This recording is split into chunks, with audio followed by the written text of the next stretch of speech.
Today we're going to do the reasons for government spending. So why would a government spend? So a government would spend to first of all influence economic activity. Let's just not get with the spelling. Now what does economic activity mean?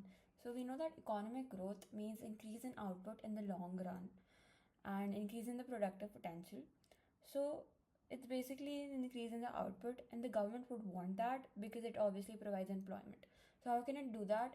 If it spends more, the aggregate demand will increase, so output will be produced to accommodate that demand, and hence there will be increase in the economic activity. To reduce market failure, because obviously private sectors will not produce public goods, because obviously if they provide for some, they have to be provided for all. And also they will not produce merit goods, so government will do that. And they will also, there will be a difference between the social costs and private costs, and social benefits and private benefits, so government will take care of that too. Also they will promote equity.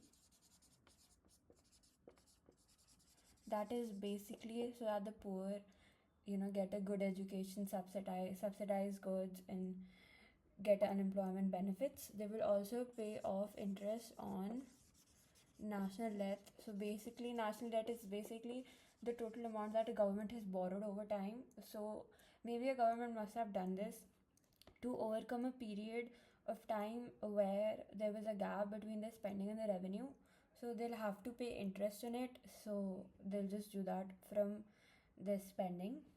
And then there are reasons for levying tax. So why would a government want to tax the people? So first of all, it would want to redistribute income from poor to rich. It can do this by taxing the rich at a greater percentage than the poor. They also want to discourage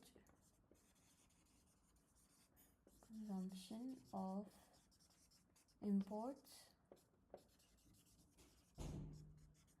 and demerit goods. Obviously demerit goods will be produced more in the private sector, and consumers won't realize how bad it is.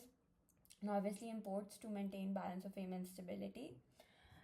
So that's that. And they will also, now these are 3 points together, imports and demerit goods, 2 points together, and these are 3 together. And they will also then influence economic activity. If they want to increase aggregate demand, they can do this by cutting the taxes like income tax and direct tax. And they can also they can also raise the cost of the firms that impose costs on others, such as the private costs like done by them through pollution. That's it for this lesson.